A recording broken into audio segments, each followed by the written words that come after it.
6,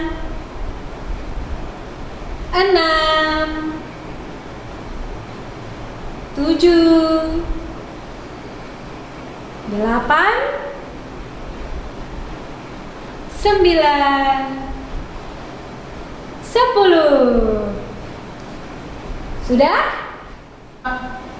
Mari lagi kita bangkit berdiri, kita siap-siap untuk memuji Tuhan ya. Sebelumnya kita kasih sorak-sorai yang meriah buat Tuhan kita.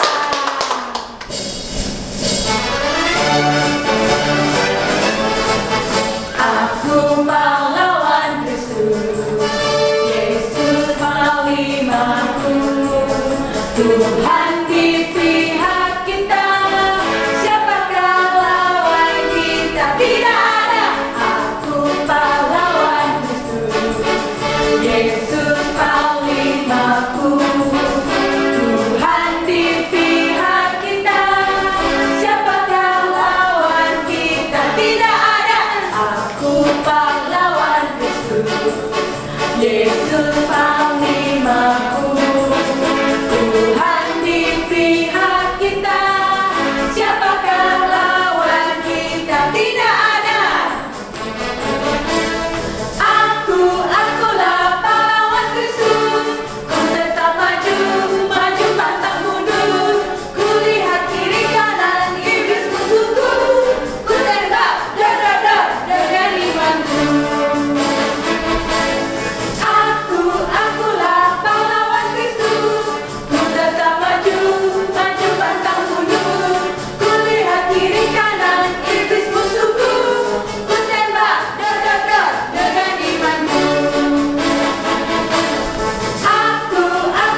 sekarang waktunya kita mau mendengarkan firman Tuhan. Kalian undang adik-adik untuk duduk manis. Kita siapkan hati kita untuk mendengarkan firman Tuhan. Tapi sebelumnya kita berdoa, kita menyembah Tuhan.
Dan satu hal yang Tuhan mau, ketika engkau diberikan satu tanggung jawab, engkau berkata, iya, aku bisa.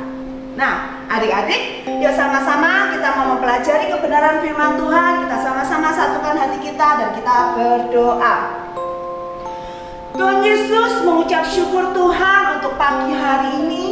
Saat ini lewat streaming yang ada Tuhan, kami mau mendengar firman-Mu, kami mau belajar mengenai apa yang menjadi kehendak-Mu. Tuhan, walaupun kami masih kecil, walaupun kami dibilang orang, dibilang kakak-kakak mungkin, kamu ini masih kecil, gak usah ikut-ikutan. Tapi hari ini Tuhan, kami mau mendengar perkataan-Mu, bahwa Engkau punya rencana yang besar untuk kehidupan kami. Terima kasih Tuhan Yesus, kami sambut firman-Mu di dalam nama Tuhan Yesus. Haleluya, amin. Nah adik-adik, kami ingin mengingat ada satu kisah di perjanjian lama.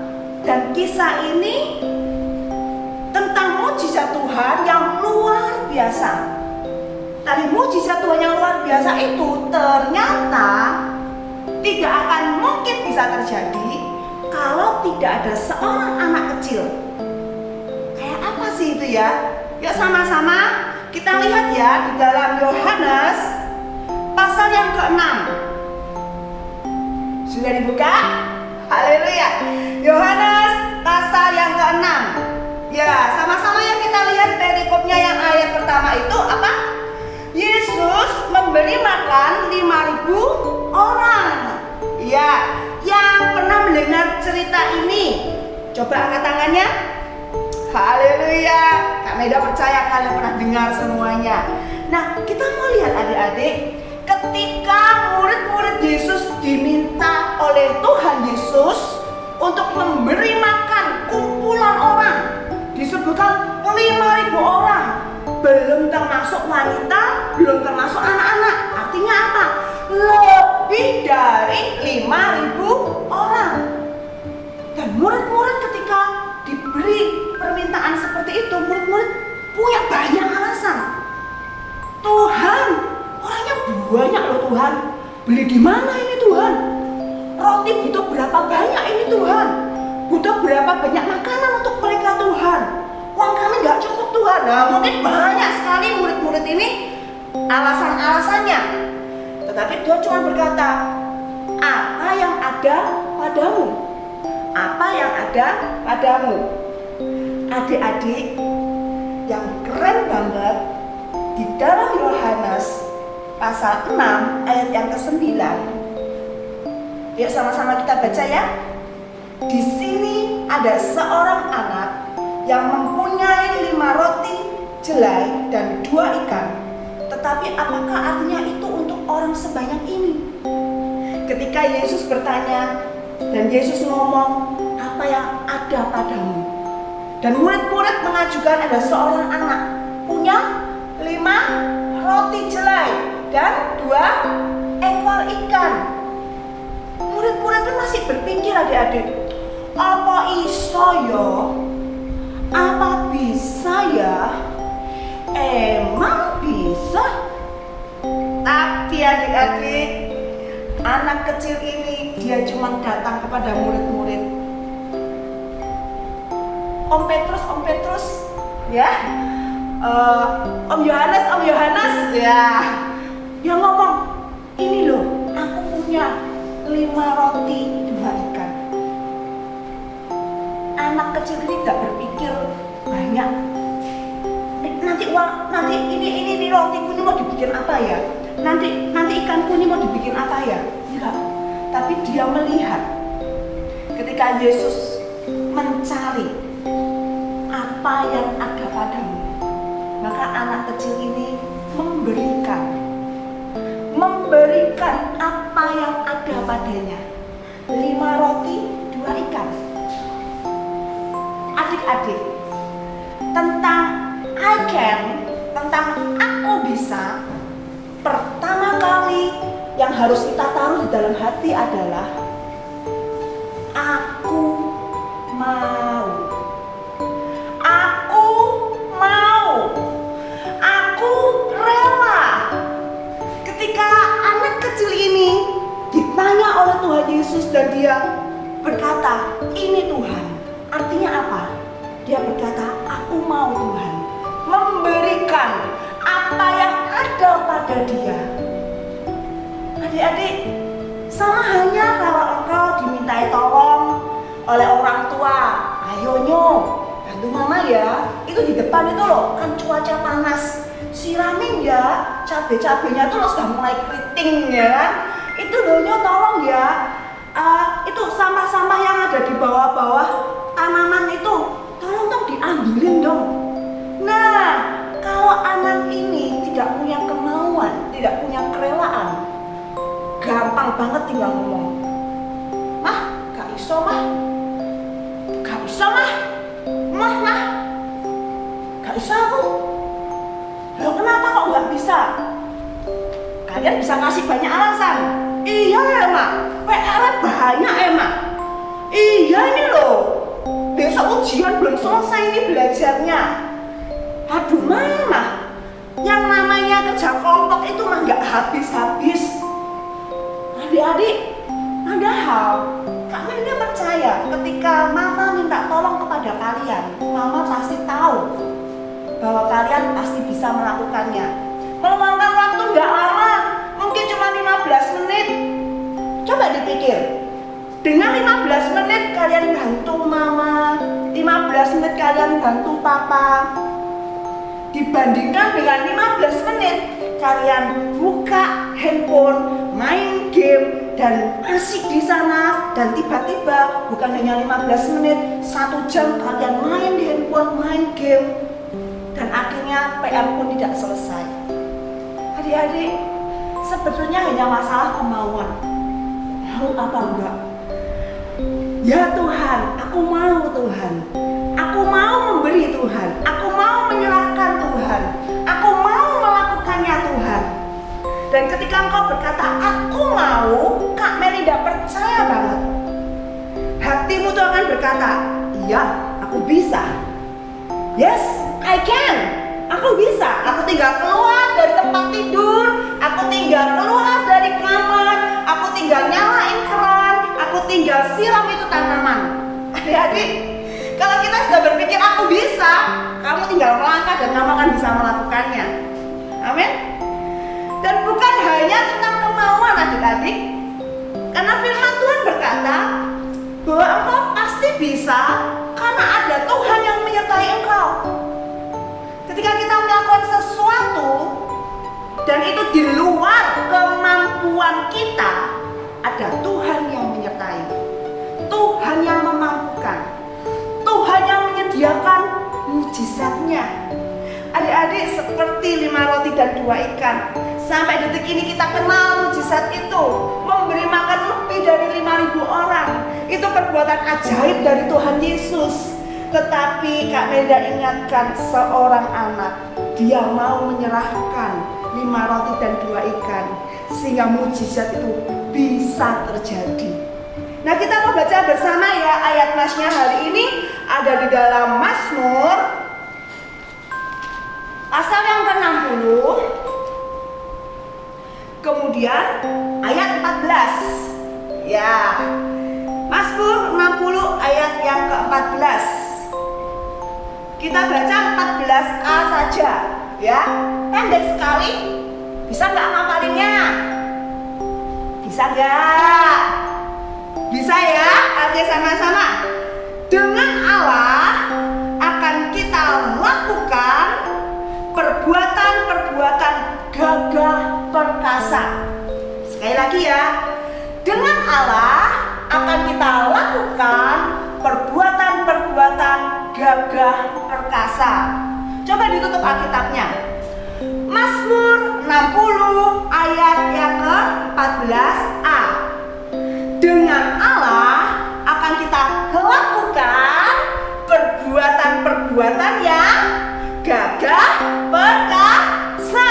Amin. Sorak-sorai buat Tuhan kita Yesus. Haleluya. Nah, adik-adik, yang namanya perbuatan gagah perkasa, pastinya kita ingat para pahlawan ya kan? Para pahlawan yang berhasil meraih kemenangan. Nah, ada satu tokoh Alkitab yang kita tahu, yaitu namanya Daud. Adik-adik, Daud dipakai Tuhan menjadi pahlawannya Tuhan begitu dahsyat. Tetapi Daud pun melatih dirinya sejak Daud masih kecil. Adik-adik, Kak Melinda percaya ketika Daud diminta oleh orang tuanya pergi ke padang rumput menggembalakan 2-3 ekor domba, ya, di sana sepi, gak ada yang nemenin, ya kan? Yang nemenin cuma domba-domba. Nah, Kak Melinda percaya banget deh, itu sama seperti kita saat ini. Disuruh di rumah saja, disuruh tinggal di rumah, nggak boleh kemana-mana, nggak ada temen, nggak bisa kumpul-kumpul sama temen, di rumah saja.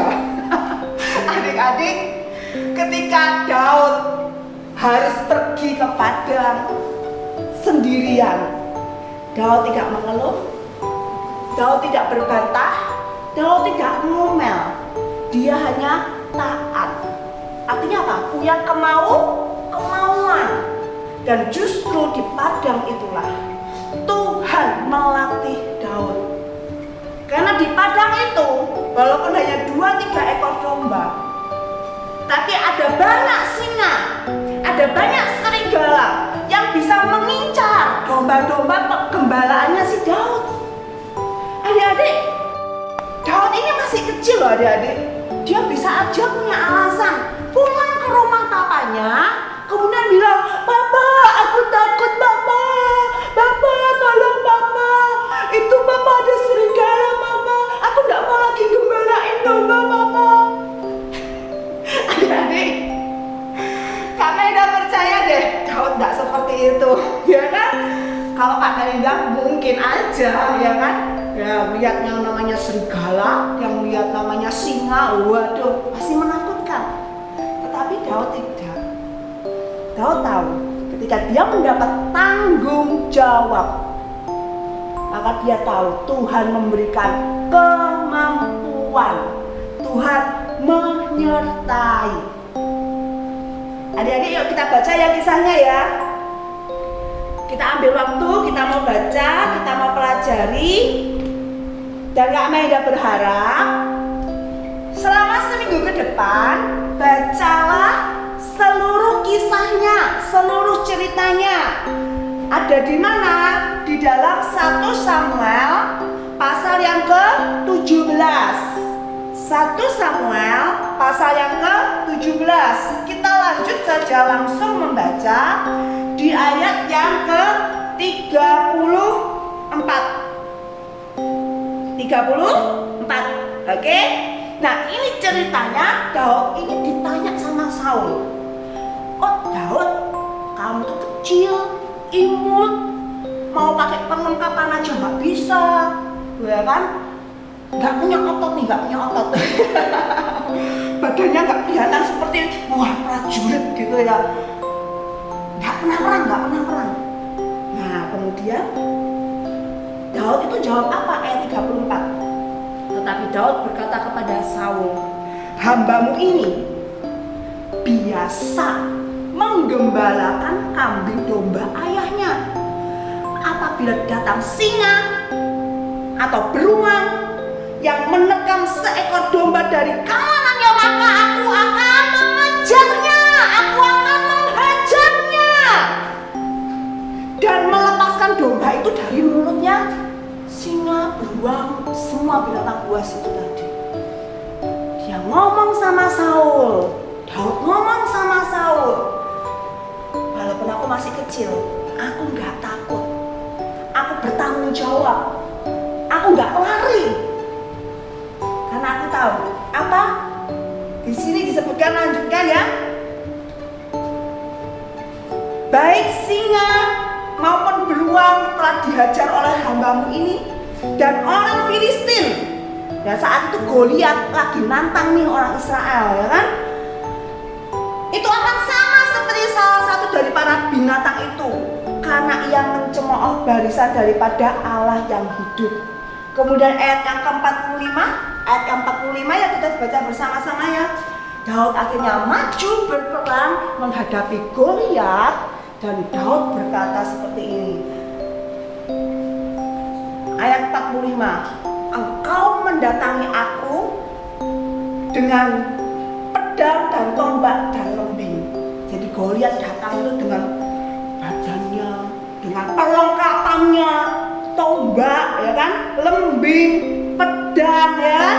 Tetapi Daud berkata, tetapi aku ini Daud nih, mendatangi engkau dengan nama Tuhan semesta alam, Allah segala barisan Israel yang kau tantang itu. Adik-adik, poin kedua, yang pertama tadi adalah mau. Poin yang kedua adalah Daud percaya bahwa Allah menyertai dia.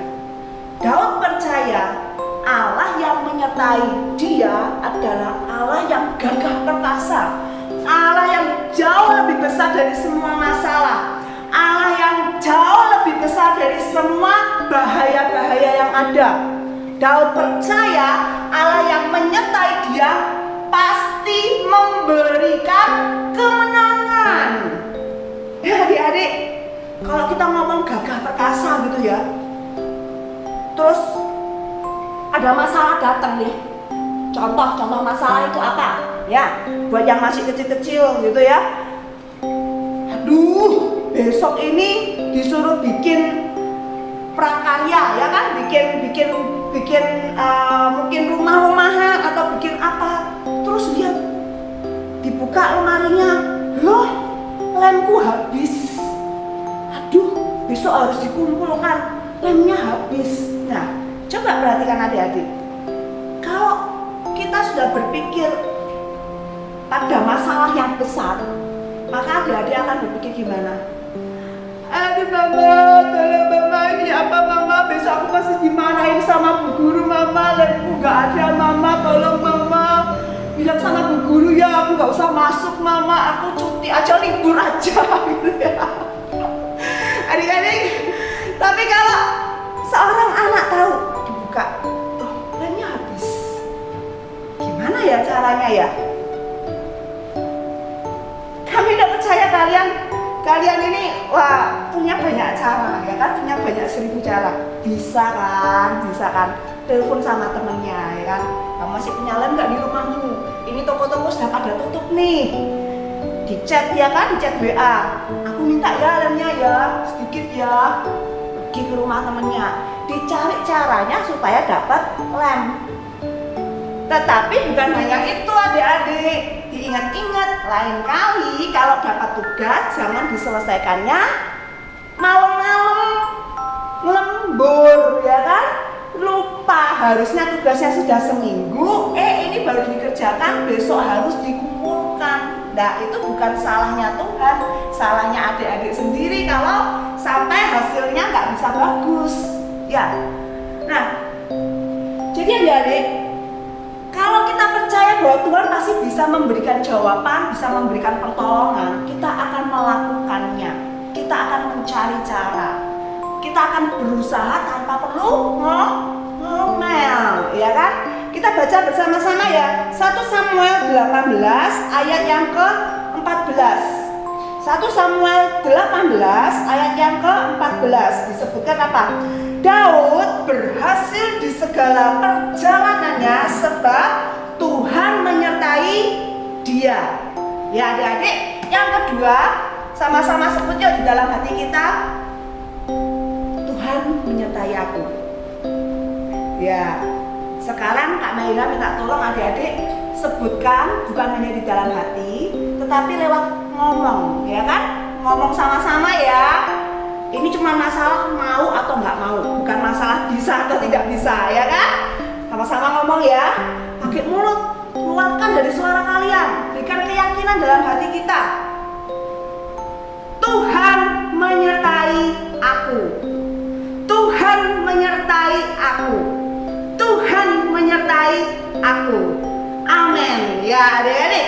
Nah yang ketiga kita juga mau lihat satu tokoh di dalam Alkitab yang masih muda. Nah ini buat kakak-kakaknya terutama ya, yang sudah SMP, yang sudah mau lulus SD, kita mau pelajari yang namanya Yusuf. Ya, kita baca bersama di dalam Kejadian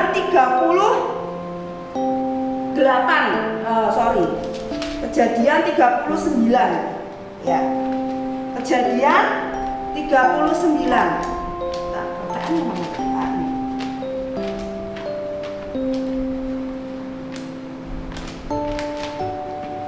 Oh, haleluya.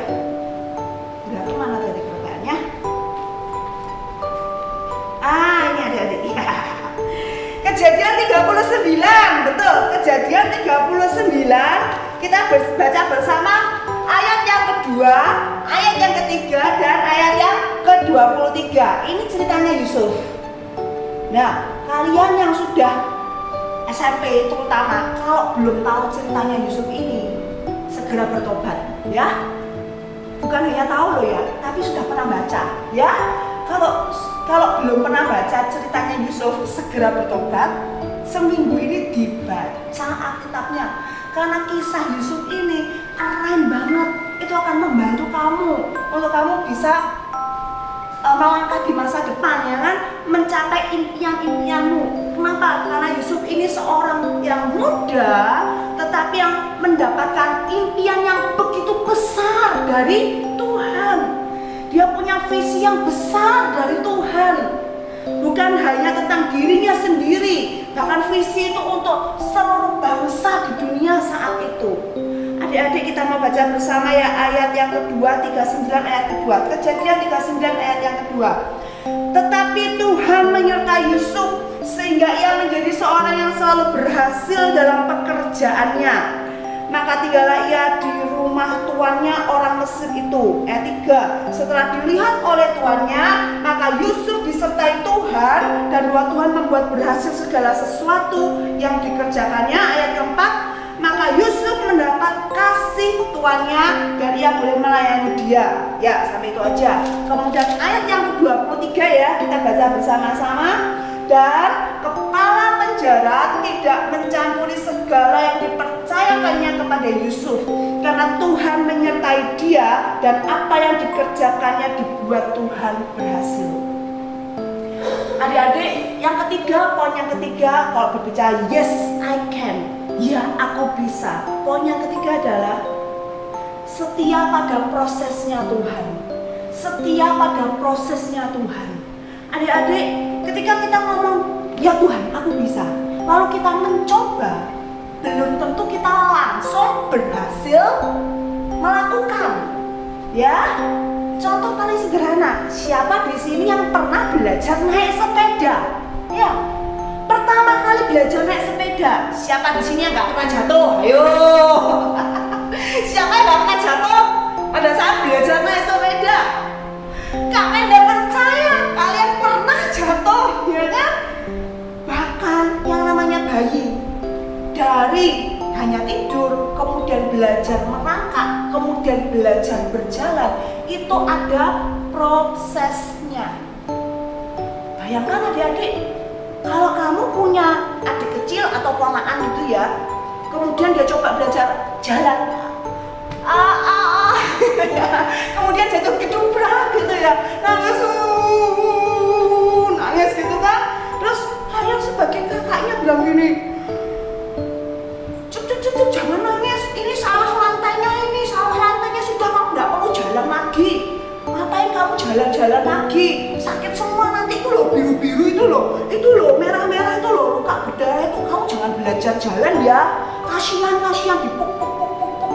Adik-adik, kira-kira ya, kalau seorang bayi seperti itu tidak dibolehin belajar jalan gara-gara pernah jatuh, kira-kira ketika dia ulang tahun setahun berikutnya, 2 tahun berikutnya, 3 tahun berikutnya, bisa nggak dia jalan?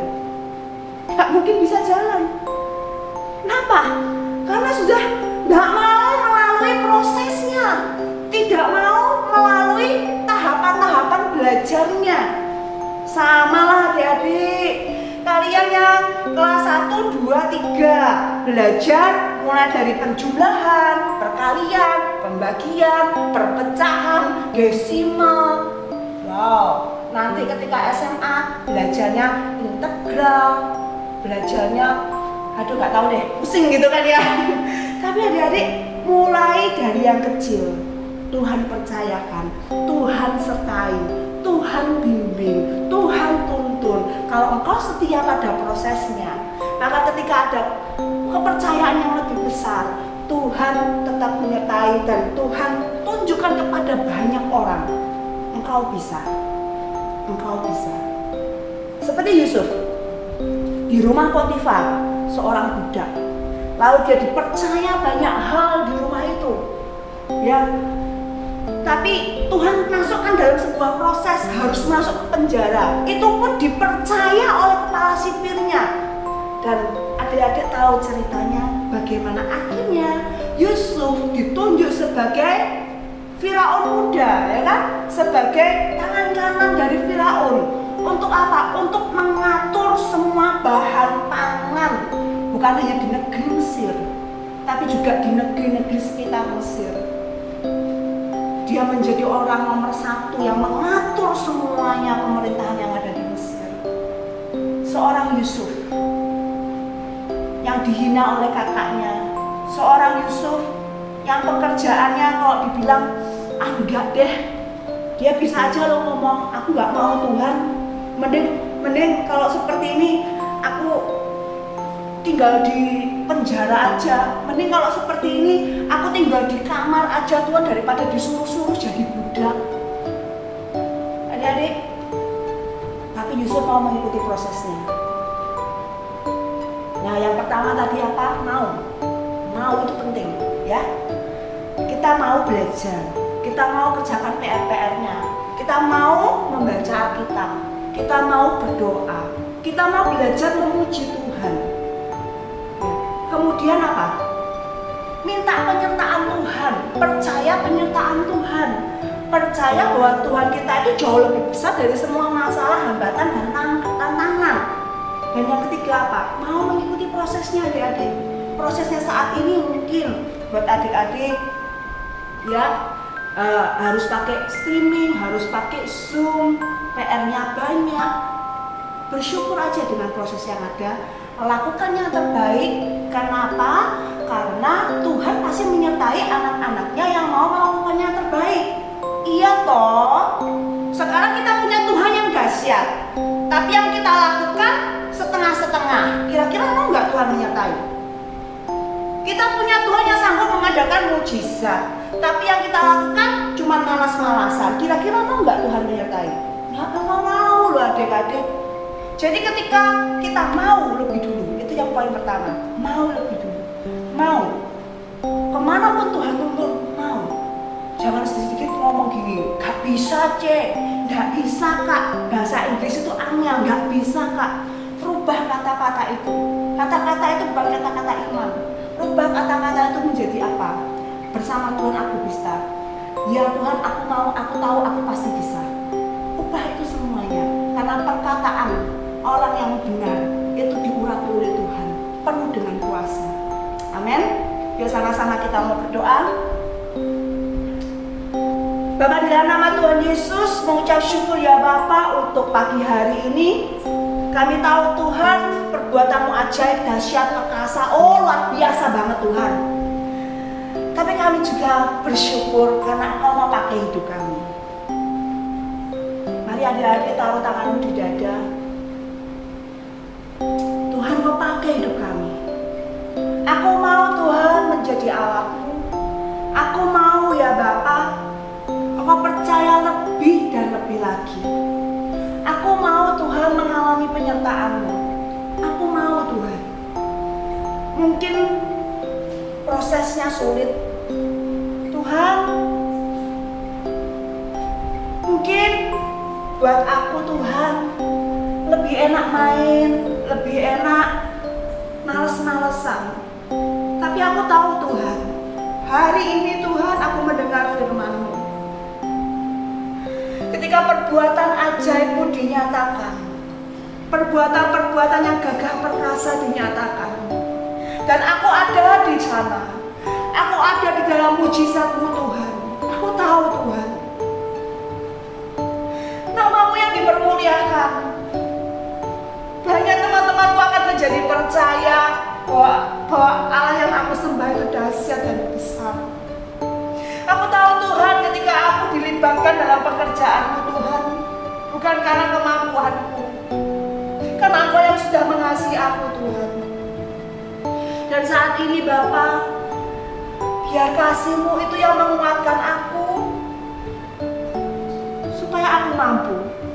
Kasih-Mu di atas kayu salib, kasih-Mu yang sudah berkorban buat aku, yang sudah membebaskan aku dari dosa, membebaskan aku dari kutuk, yang membebaskan aku dari kebodohan, kemalasan, dan segala macam perbuatan dosa. Kasih-Mu yang sudah membebaskan aku, itu yang memampukan aku Tuhan, untuk aku boleh menyatakan perbuatan-perbuatan yang gagah perkasa bersama Engkau. Terima kasih Bapak, terima kasih. Nah adik-adik, kau boleh buka tanganmu. Bapak, di dalam nama Tuhan Yesus, Hamba berdoa buat setiap anak-anakmu ya Bapak.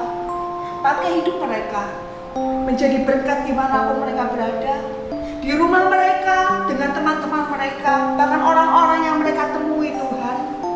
Mereka boleh melihat ini anakmu Tuhan. Mereka boleh melihat ada kemuliaan di dalam hidup mereka. Kemuliaan karena Yesus Kristus yang sudah menebus hidup mereka. Terima kasih Tuhan, terima kasih. Dan siapa anak-anakmu yang hari-hari ini mungkin sakit, yang mungkin mereka kecewa, mereka Tuhan mencari jawaban untuk masa depan mereka. Mungkin mereka berdoa untuk orang tua mereka ya Bapak, mereka berdoa untuk kakek nenek mereka, om tante mereka Tuhan. Bapak, biar Kau yang menjawab doa-doa mereka Tuhan. Hamba percaya Kau lihat hati mereka, punya kerinduan supaya keluarga mereka boleh diselamatkan di dalam nama Tuhan Yesus. Dan hamba juga berdoa, dan setiap orang tua mereka Tuhan, Engkau yang memberkati.